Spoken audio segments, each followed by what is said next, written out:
You're listening to Your Calm Parenting Path. I'm your host, Nina, a mindful parenting coach and mum, here to help you go from overwhelmed and reactive to calm, confident, and connected with your kids.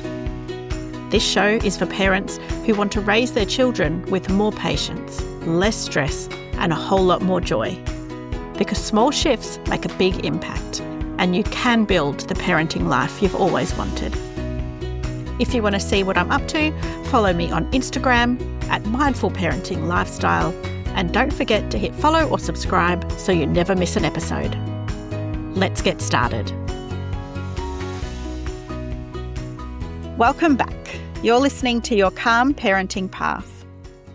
Conflict is one of those inevitable parts of family life, whether it's a clash over screen time, a bedtime battle, or a disagreement with your partner. Those moments can leave us feeling frustrated, misunderstood, and disconnected.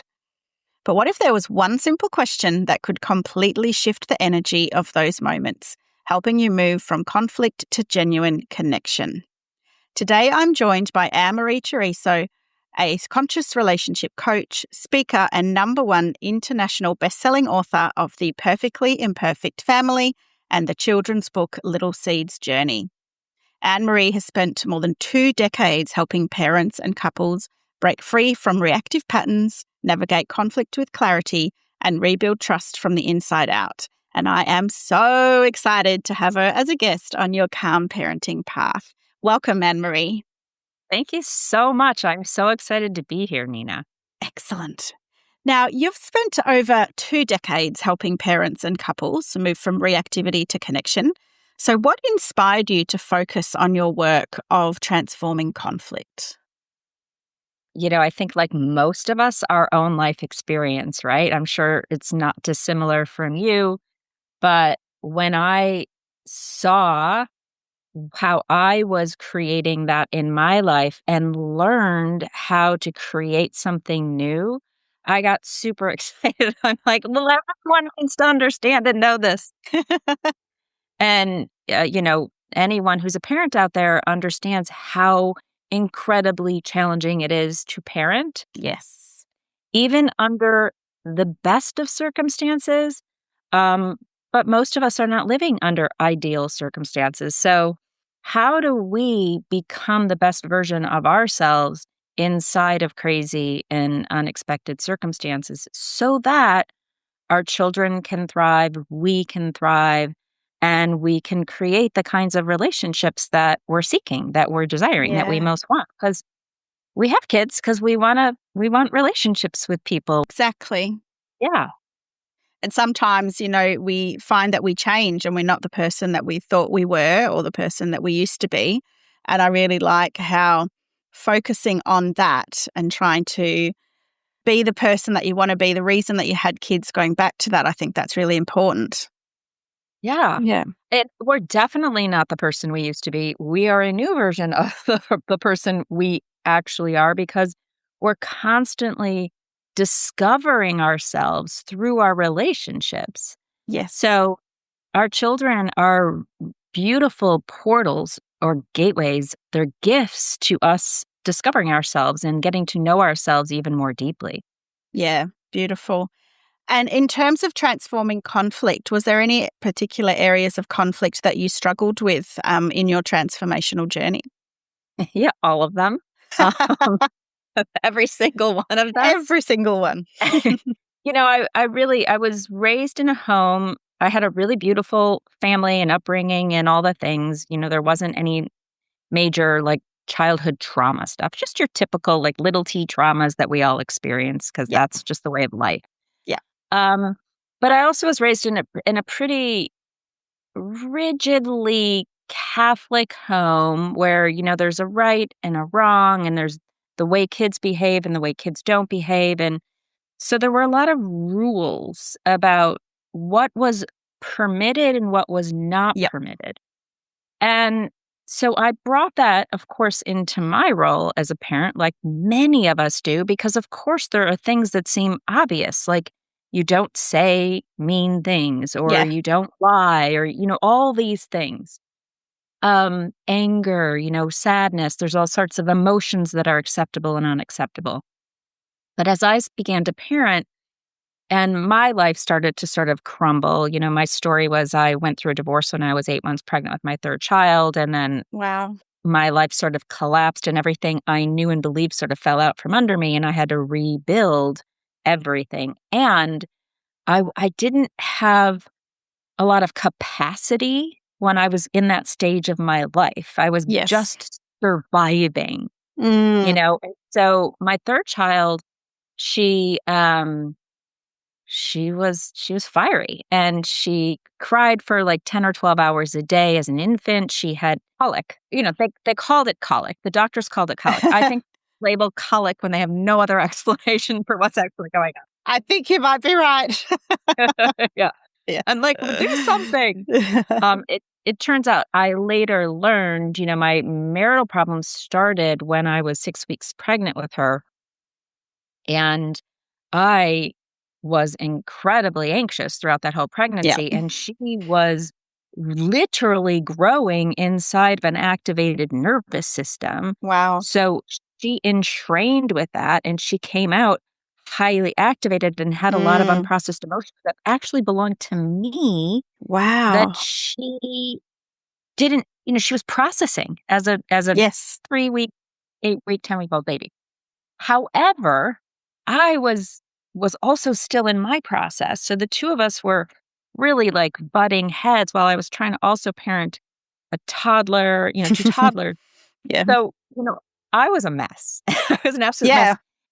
And I was trying to control everyone around me. I was trying to control her. I was trying to control my other two kids. I was trying to control my divorce. And, you know how that works. Yeah. Like, when you try and control life, life was- does not want to be controlled. That's right. The more you try, the less you do. The less you do. So, and especially with kids, right? Your Yeah. kids are going to resist control. So, what I learned in that period of my life as a parent was, oh, control isn't the path. Mm. Surrender is the path. How Nice. can I surrender? Now, this didn't take me a minute. It took me a bunch of years to figure this out. Yeah. Once I started really dropping in and surrendering and getting curious and becoming more present, I was able to enter a different vibration or frequency in my body. Yep. And then she was able to entrain or co regulate with that. So rather than me resist her tantrums or resist her anger or try and stop it or push it down, I became more open and curious about them. I became Mm. more available for them. I created more space for that Yeah. to come through so that it could naturally transform. So when I talk about transformation, I'm talking about like letting the emotions have the life that they need in a safe container, of course, Nice. so that they can transmute themselves rather than Mm. us try and get in there and control them. Yeah. Does that make sense? That does make sense. And it's so powerful because, we talk a lot about how part of being human is experiencing the full range of emotions, but we often don't allow ourselves to do that. And so I really liked what you said about letting her move through her tantrum in a safe place and not making her feel bad about it, not putting pressure on yourself that you have to stop it so that you're not a bad parent in quotation marks. And I love that safe space that you provide. That's really beautiful. Yeah, perfect It's sense. really hard. Really hard. It's really hard because you're activated as the parent when your kids are having a tantrum and you're trying to get out the door or they're just causing a big disruption. You also have an agenda. You want calm, you want peace, you want all the things you're offering your audience, right? Yes. And And so when you're dysregulated in your own body, you don't actually know how to get back to that peaceful place in that mm, dysregulated state. So learning how to do it for ourselves first is so important, yeah, in order to teach our children how to do that. most definitely. Yep. Now, if we talk about, the conflict, so moving through conflict, you often say that the root of most conflict isn't what's happening on the surface. Can you explain what's really going on underneath during those reactive moments? Yeah, there's always a need right? Beneath the conflict is a need. And the reason kids in particular are so messy, and when I talk about kids, I even mean like your 22-year-old kids, right? Yeah. If they haven't been taught these things, then it doesn't matter how old you are, you're still going to navigate conflict in the same ways. If you can't get your need met or don't know how to get your need met, you're going to drop into a reactive state Yeah. and it's kind of a scramble. So maybe a good metaphor is like if you're drowning in the water and you can't get to your life vest, you're going to panic. You start to panic. Yeah. And the same thing happens inside our bodies and our hearts and our minds when we have a need, it's not getting met, and we don't know how to get it met. And so we're just sort of like blindly fluttering about, and it creates disharmony in the body and in the relationship and in the system. And so depending on how that disharmony is met by the adults around it, Mm. we're either going to create more disharmony or we're going to create more peace. So Mm. if we can help our kids get to their need in a safe and loving container, Yeah. they're more likely to be able to enter from a non-conflictual place. Yes. And I think also helping them figure out what they need. You might need to think more about what they want and what they need. They might be two Yeah. very different things. So they might be asking for something, but you know that the need is actually that they need to have a nap, for example, even though they're Yes. asking for chocolate, because I think that's what they want. Yes. And I guess it's figuring that out and then helping them realize that they need the sleep, not just the chocolate. Yes. So, I mean, we have to be the adults. That's you're pointing out a very important thing. We have to be the adults. And often what happens, I see this all the time, Nina. The kid says, I need chocolate. The parent's like, okay, I'll give you chocolate. Anything to quiet you down. And then it exacerbates things, which is totally makes sense. I get it. But we have to really step out of that reactive role ourselves and go, oh, no, I know you want chocolate, but you actually need the nap. Or, my daughter's 22, my youngest, and she's in college right now, and she's in midterms and studying, and it's very stressful. And this is Yeah. the one that I had a lot of issues with. Yeah. She's still, her sort of baseline is reactivity and anxiety and all of that. And she was having trouble with a test recently, and she came back from all dysregulated, and I knew that she needed to just trust that everything's going to be okay. Like, she was like, Yeah. I'm not going to graduate and I'm going to have to spend another 2 years at college. Go in that place. And what she needed was not me to talk her out of all those crazy stories that Yeah. she was making up in her head. She needed me to be a calm presence so that she could calm her nervous system down. And then she could navigate those crazy thoughts in her mind. Beautiful. So, they graduate, right? Our kids grow. And Yeah. when she was 3, I might have done something different. But now I know she doesn't need me to tell her the answer. She needs me to help her co-regulate, calm her nervous system down so she can get the answers herself. I really like how your examples that you give are just as relevant to young babies, kids, toddlers, which is my age, kids. Yeah. But then it's the same thing going up. The actions might change slightly, but the principles are the same. Absolutely right. Regardless of how old your children are. And I guess the same thing will apply with partners and with friends or co-workers, colleagues. It's thinking about what is that need that's causing the conflict in the first place. Great advice. Absolutely right. And I think what's important for me when I talk, now my kids are older and you're right, like, it's the same. And what's important to me is when you think about your kids going through school, right? In the early stages, they're learning the ABCs. You're not teaching them to read Moby Dick, right? Like they don't have the skill set yet. 100%. However, you're giving them the building blocks so that they can one day read these complex texts. And this is the same thing with emotional intelligence and self-regulation and all these things. You want to give them the building blocks. So when they're 3, of course, they're not going to be able to say, I need a nap. Like Yeah. they're not capable of that. No. What But 3-year-old does want a nap? yes. So, but you're building, you're Yeah. scaffolding these things. And then maybe later you might say, do you remember when you were playing with your brother the other day and you whacked him on the head with the truck? And do you remember that it felt really good after you woke up from your nap? That sometimes when you feel so, but then you start to build those Mm. ideas in their head so that they can then go, oh, when I want to hit my brother over the head, maybe I need to take a nap. Yeah. Building those connections in the brain. Love it. Yeah. Exactly right. Exactly right. Yeah. And that, again, that positive reinforcement is just going to help that as well. Great. Exactly right. Yeah. Now, I'm dying to know, your approach centers on one simple question.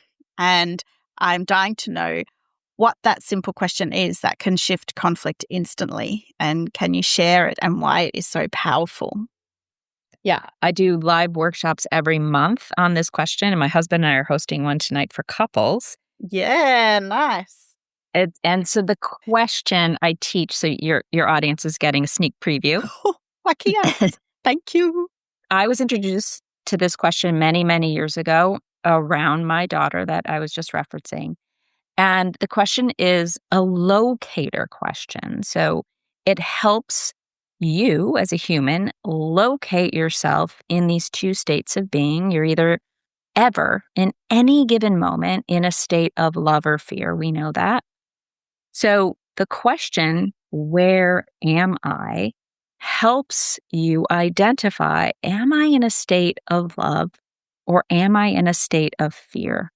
And then there's a whole host of tools and things to really get you honest with yourself because, of course, our Yeah. mind likes to go, of course, I'm in a state of love. I'm always in a state of love. Whether I like it or not. Exactly right. That's not actually true most of the time. Yeah. So, there's a lot to learn around getting radically honest with yourself, but that's the starting point. It's a building block of awareness, and the more you are able to answer that question honestly, the more available you become to really creating authentic connection with, raise your hand, yourself first. Yes. Once you learn to deeply connect with yourself, then you are available to truly connect with others. But if you're not connected to self, you're not available to connect with others. That's just the isness of it. Mm. Yeah, that's really beautiful. How can parents tell when fear rather than trust, for example, or love is driving their reactions? Do you have some examples of what each of these responses might look like? Yeah, there's a lot of ways to tell. One of the things I love to teach the most is just by tuning into your body.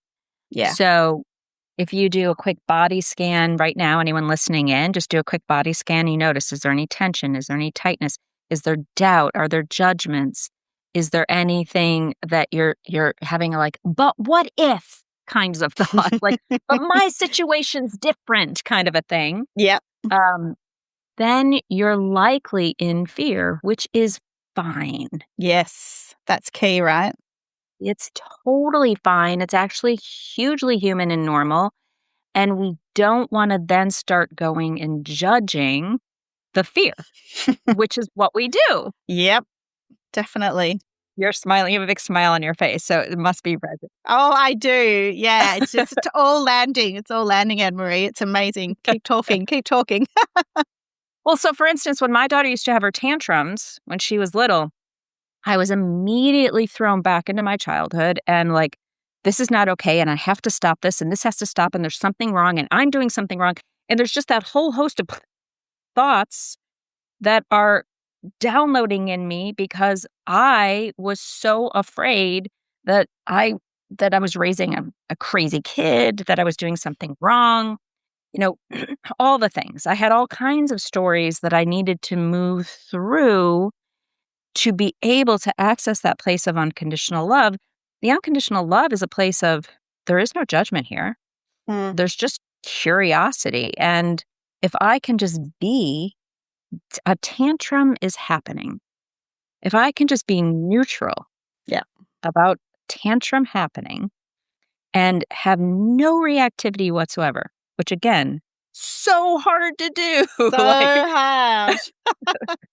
because they're wildly unpleasant, often very inconvenient, like all the things. Embarrassing. Yeah. Yes. So what I had to learn first and foremost was to deeply accept the part of me that was in resistance to her tantrums. Mm.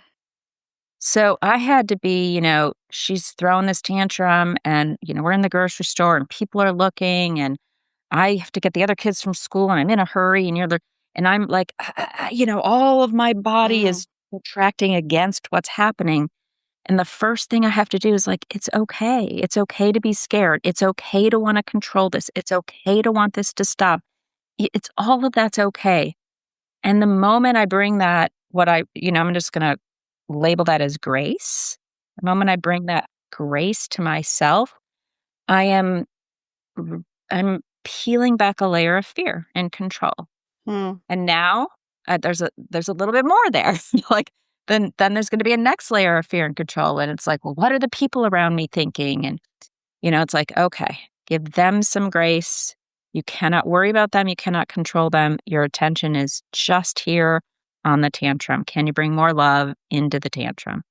And so the more I really accepted myself for my Mm. reactivity to her reactivity, the more available I became to really get creative about what's needed here now in this now moment.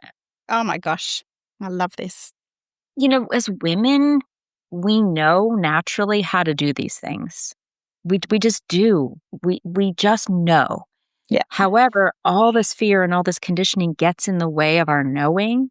Mm. When we take the space to peel back those layers, then we access the knowing. It comes really, really quickly.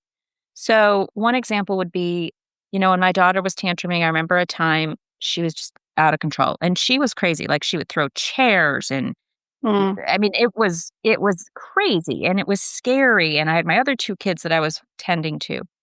And when I started to really master this skill, and I really want to emphasize to everyone listening in, this is a masterful skill. Like it's not like Mm. we just do it overnight. Yeah. It really requires like going to the gym many, many, many, many times till that muscle is Yeah. built. When I really started to learn to master it and I could get out of my own reactivity, I was like, oh, she needs a hug right now. That's what she needs. Mm. I'm going to ask her, do you need a hug? Because you can't just go give the hug. You gotta get consent. Yeah. One time it was like, oh, I'm just going to mimic her. Okay. I'm going to she's having a tantrum. I'm just going to mimic her. And what she needed was playfulness in that moment, or what the moment needed was playfulness. Mm. And I wrote about this in the book that you mentioned at the introduction. When I started to sort of mimic her, it broke something in her. It brought playfulness into the scenario and Mm. just started laughing. And then I started laughing.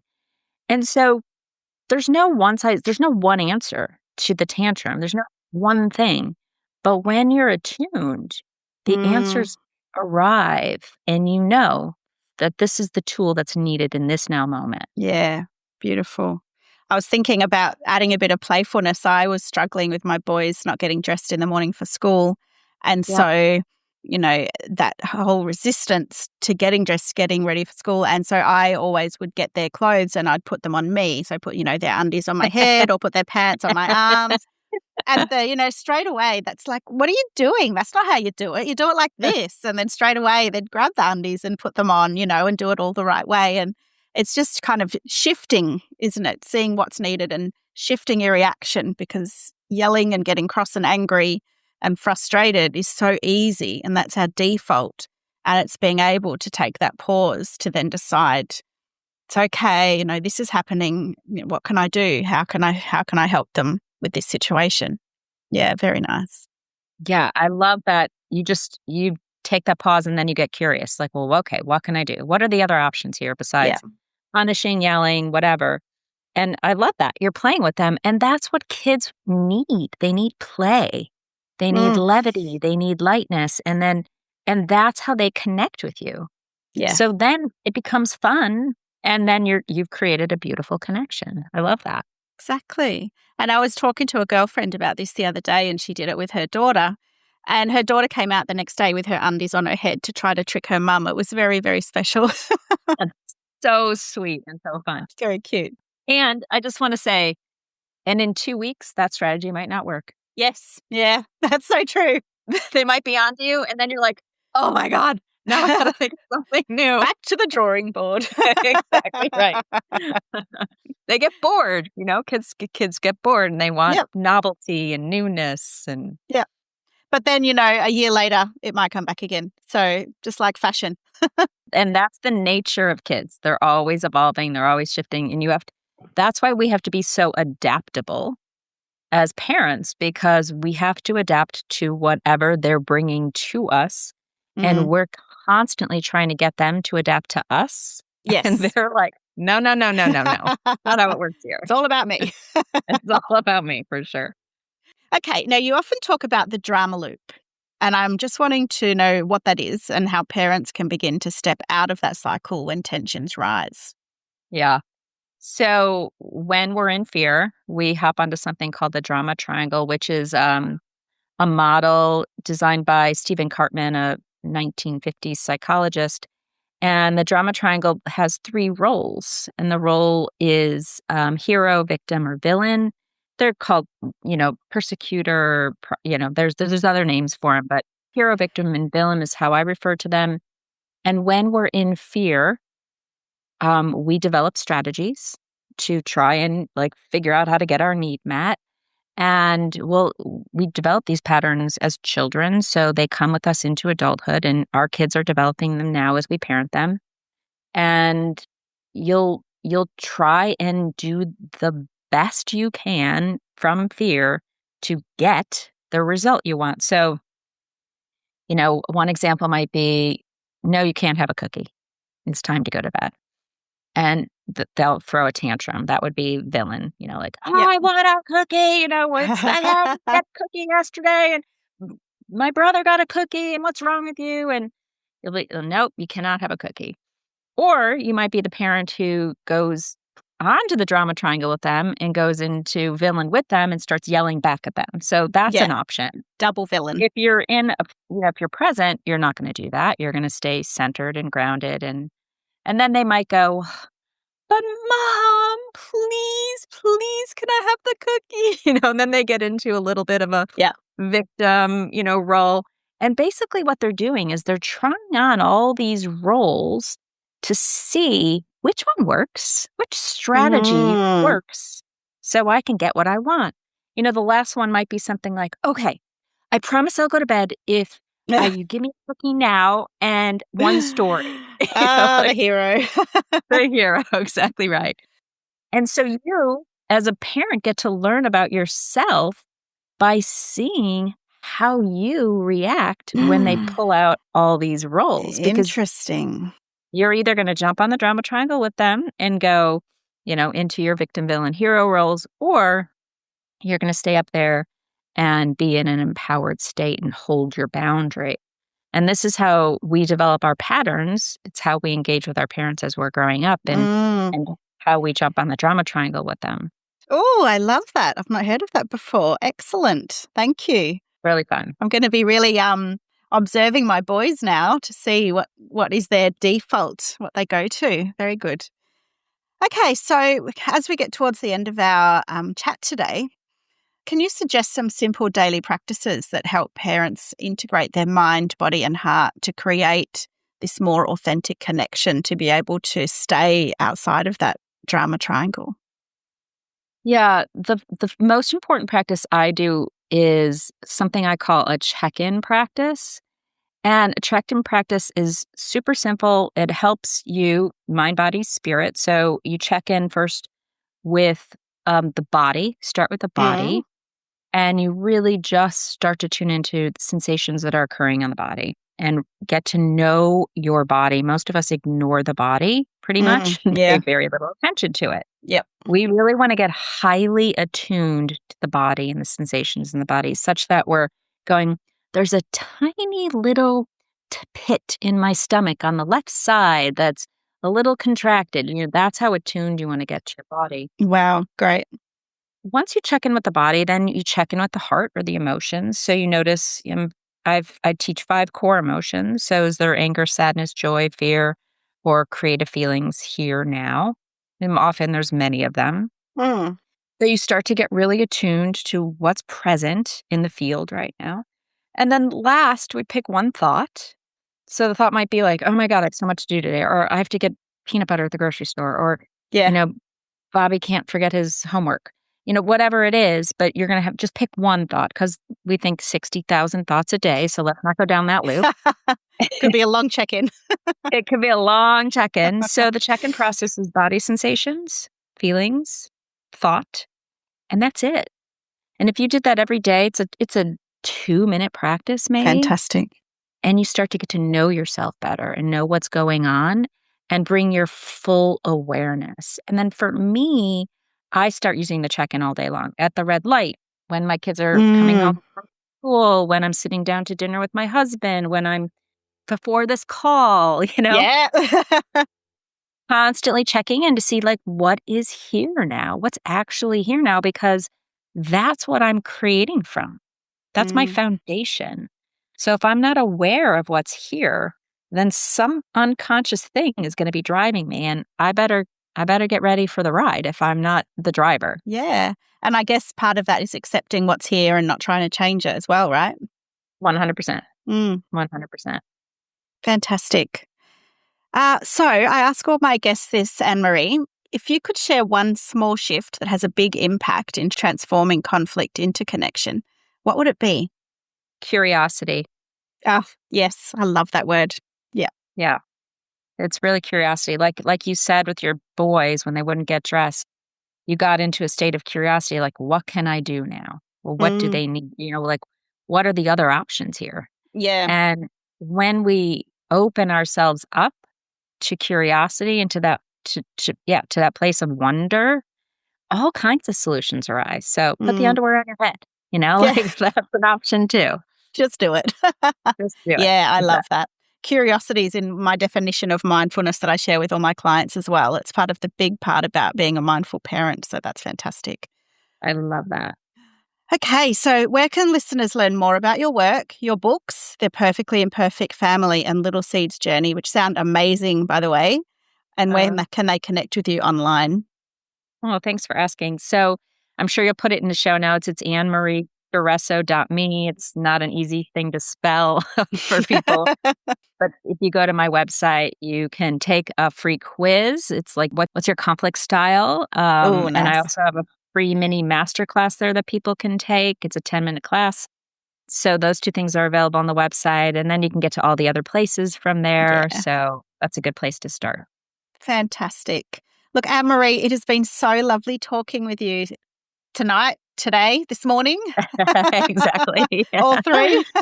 Yeah. And I really appreciate you, and I look forward to talking to you again in the future. Thank you so much for joining me today. Thank you, Nina. Thanks for the work that you do and the parents you're supporting and the mom that you are. Likewise. Thank you. Thank you. Thanks for listening to Your Calm Parenting Path. I am so glad you're here. And I hope this episode gave you something useful to take into your parenting journey. If you'd like to dive deeper, sign up to my mailing list at mindfulparentinglifestyle.com.au for more tips and insights, or book a free chat to learn how we can work together. And don't forget to hit follow or subscribe so you never miss an episode. I look forward to speaking with you next time on Your Calm Parenting Path.